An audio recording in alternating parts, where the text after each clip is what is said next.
Jammu Kashmir union territory के अंदर एक बड़ा बदलाव आने जा रहा है, बड़ी तब्दीली आने जा रही है और ये तब्दीली बहुत सारे लोगों को मुतासिर करेगी। आपको याद होगा कि अगर कोई टेररिज्म रिलेटेड एक्टिविटीज में कोई हलाक होता था पाकिस्तान की फायरिंग से, या जम्मू कश्मीर में नौकरी करते हुए अपनी जान गंवा बैठता था, या किसी न किसी ऑपरेशन में अपनी जान गंवा बैठता था, तो सिफारिशात के मुताबिक, कानून के मुताबिक, कमेटियों की जो रिपोर्ट्स मुसलसल सामने आती रही उनके मुताबिक अगर घर का एक कोई शहरी चला जाता है, कोई सरकारी मुलाजिम था चला जाता है, तो उसके पीछे किसी दूसरे शख्स को नौकरी दी जाती थी। हाल ही में कुछ ऐसे केसेस आए जहां पर जम्मू कश्मीर पुलिस ने भी इस तरह के इकदाम उठाए। आपको याद होगा कि अगर किसी पुलिस एहलकार पर किसी ने फायर ओपन किया है तो डीजीपी या फिर जम्मू कश्मीर के लेफ्टिनेंट गवर्नर उनके घर जाते थे, उनकी अहलिया को या उनकी बेटी को या उनके बेटे को नौकरी दिया करते थे। चाहे सरकारी टीचर, कश्मीरी पंडित, मकामी मुसलमान, इसी तरीके से बाहर से जाने वाले जो हिंदू कारोबारी थे या मकामी कश्मीरी पंडित थे या मकामी हिंदू था, उस शख्स को भी अगर कहीं टारगेट किया गया या कहीं सरकारी नौकरी करते हुए वो अपनी जान गंवा बैठा, नेचुरल डेथ भी हुई, उसके किसी घर वाले को नौकरी मिलती थी। लेकिन आज के बाद ये जरूरी नहीं होगी। ये दरअसल हम नहीं, एक सरकार की तरफ से पैनल तश्कील दिया गया था, हाई लेवल पैनल था, आला सती पैनल था। उसने मिलिटेंसी से मुतल्लिका वाकयात, पाकिस्तानी फायरिंग और सरकारी नौकरी के दौरान मरने वाले मुलाजमीन के लवाहिकीन के लिए हमदर्दाना बुनियादों पर जो तकर्रियां होती थी, अपनी सिफारिश को हतमी शक्ल दी है और ये न करने की बात कही है। और अब सिफारिशात को इंतजामी काउंसिल के बहस के लिए ले जाया जाएगा और लेफ्टिनेंट गवर्नर का इस पर साइन होगा, जिसके बाद फैसला फाइनल हो जाएगा। दरअसल सिफारिशात को एक कमेटी ने हतमी शक्ल दी, जिसकी सरबराही एडिशनल चीफ सेक्रेटरी वजारत दाखिला होम आर के गोयल ने की और इसमें principal secretary general administration department GAD Manoj Kumar Dwivedi और कानून के सेक्रेटरी अचल सेठी भी शामिल थे। जम्मू और कश्मीर अब मरकज के जेर इंतजाम इलाका है। 370 की तनसीख के बाद कवानीन में तब्दीलियां हुई, 66 से ज्यादा नए कवानीन लागू हुए। बराह रास्त मरकजी वजारत दाखिला जम्मू कश्मीर की सूरत हाल को कंट्रोल करता है।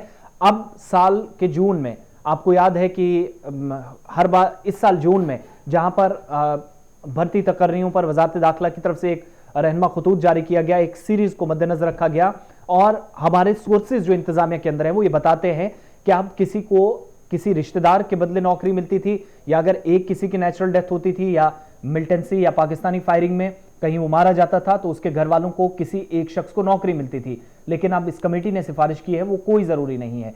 दरअसल शोहदा के लवाहिकीन को या अपनी जान गंवाने वाले अफराद को, उनके लवाहिकीन को हर हाल में मुलाजमत मिलेगी। पहले ये होता था, लेकिन दहशतगर्दी, तशद्दुद, पाकिस्तानी गोलाबारी, एलओसी के आसपास क्रॉस फायरिंग में मारा जाना या फिर किसी और हादसे में या फिर कहीं नेचुरल डेथ की वजह से जिन लोगों की अपनी जान जाती थी, जरूरियात पूरी करने के लिए सरकार इनके किसी करीबी को नौकरी देती थी ताकि घर का सर्कल भी चलता रहे।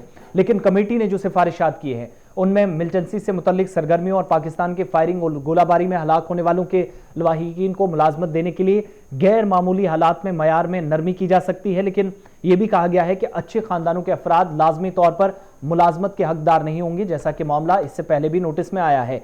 यानी बहुत सारे ऐसे लोग हैं, अगर कोई घर का फर्ज चला भी जाता है, किसी की मौत हो जाती है, तो लेफ्टिनेंट गवर्नर इंतजामिया को लगता है इसकी इनकम अच्छी है, पे सैलरी या स्केल कितनी हाईएस्ट रखी गई है, ये इतलात हमारे पास नहीं है, लेकिन अच्छा खासा अगर पैसा है, मंथली एनुअल उसकी इनकम अच्छी है, तो उसे नौकरी जरूरी नहीं समझी जाएगी। जहां तक SRO 43 की बात रही तो इसके तहत बाकी तकर्रियों का ताल्लुक है, जिसमें खिदमात के दौरान फौत होने वाले सरकारी अफसरान या एहलकार या मुलाजमीन के रिश्तेदारों को मुलाजमतें दी जाती थी। हुकूमत ने नए रहनुमा खतूत की वजाहत भी की है, जो हमारे जराए बता रहे हैं। और सर्विस के दौरान मरने वाले एहलकार के कुंबे के किसी एक मेंबर को नौकरी देना अब लाजमी नहीं होगा, लेकिन इसका इन्हिसार खानदान की माली हालत और दीगर पहलुओं पर होगा, जिनको मरकजी वजारत दाखिला ने मुतल्ला किया है और इसे आला हुकाम ने भी शामिल किया है। जराए के मुताबिक जम्मू कश्मीर हुकूमत की जो कमेटी तश्कील दी गई थी उसने अपनी रिपोर्ट लेफ्टिनेंट गवर्नर के टेबल पर रख दी है। जराए से यह भी पता चलता है कि हुकूमती पैनल ने सरकारी अफसरों और एहलकारों के रिश्तेदारों की अहलियत का तयन करने के लिए 100 का स्कोर तजवीज किया है, 100 नंबर्स, जिसका मतलब वालिद माँ की खिदमत में से वफात की सूरत में मुलाजमत के लिए दरख्वास्त देना है। वहां पर इन नंबर्स को देखा जाएगा और जो दरख्वास्त दहीनगान होगा जराए के मुताबिक हासिल करदा कुल नंबरों के सरकारी महकमों के जरिए यह फैसला करने के लिए लिया जाएगा कि क्या रिश्तेदार हमदर्दी की बुनियाद पर मुलाजमत का हकदार है या नहीं, उसने कितने एग्जाम्स अभी तक दिए हैं, कितने नंबरात लिए हैं, अहलियत क्या है, ये सारी चीजें। और खानदान की सालाना आमदनी के लिए कुल 10 नंबर होंगे। 15 नंबर इसकी मौत के वक्त छोड़े गए मुलाजिम की खिदमत के लिए होंगे, 10 खानदान की मिल्कियत के लिए, 10 रिश्तेदारों की माजूरी के लिए, इसके अलावा 10 मुराद के लिए। मौत के बाद मामूल के मुताबिक जो खानदान और 20 पेंशन के रकम जो दूसरों के दरमियान इसके रिश्तेदारों को अदा की जाएगी, ये क्लियर किया गया है कमेटी की तरफ से। लेकिन दरख्वास्त गुजार की अहलियत का पता लगाने के लिए हुकूमत 3 रुकनी स्क्रीनिंग कमेटी जो कायम करेगी। कमेटी में एक चेयरमैन, 2 मेंबरान होंगे और यही मयार मिलिटेंसी से मुतल्लिका वाकयात में मारे जाने वाले शहरियों पर लागू होंगे, जिनमें धमाका, क्रॉस फायरिंग, सरहदी गोलाबारी शामिल है। जैसे ऐसे मरने वाले शहरियों के लवाहिकीन को नकद इमदाद मिलती रहेगी जिसके वो हकदार होंगे। इनके लवाहिकीन को सरकारी मुलाजमत की फ्राहमी भी खानदान की मुआशी हालत पर इन्हिसार करेगी। डिपेंड ये होगा कि उनकी इनकम कितनी है। हालांकि शोहदा को इससे मुस्तस्ना समझा जाएगा। जो जराए हमारे बता रहे हैं, शोहदा को पुराने उसी हिसाब से बेनिफिट्स मिलते रहेंगे। लेकिन सर्विस के दौरान जो लोग अपनी जान गंवाते हैं, जो मुलाजमीन चले जाते हैं और मिलिटेंसी से मुतल्लिक वाकयात और लाइन ऑफ कंट्रोल के साथ साथ बैनुल-अक़वामी सरहद पर या आईबी जिसे आप कहते हैं, यहां अगर कोई फायरिंग में अपनी जान गंवाता है तो सरकारी मुलाजमतों के हकदार होंगे। ताहम इस तरह की केसेस की एक बड़ी तादाद सरकारी महकमों में जमा होगी, जहां से 100 स्कोर जो नंबर देखा जाएगा, माली हालत, ये सारी चीजें दी जाएंगी। और खबर यह है कि अब आखिरी फैसला जो इस पर होना है, एक्स ग्रेशिया, रिलीफ वगैरह किसको मिलेगी, किस बुनियाद पर मिलेगी, नए रहनुमा खतूत सही हैं या गलत, जो कमेटी ने सिफारिशात रखी हैं उस पर फैसला लेफ्टिनेंट गवर्नर को सौंपा जाएगा। फाइलें जो मौसूल होती रहेंगी, जिसकी वजह से फाइलों का ढेर लग जाता है और असामियां भी, कहा जाता है कि आज के वक्त में परेशानी यह है कि महदूद हैं, लेकिन किस किस को नौकरी दे, कितने मुतासरीन की सरकार मदद करे। जराए के मुताबिक कमेटी ने अपनी रिपोर्ट दे दी है।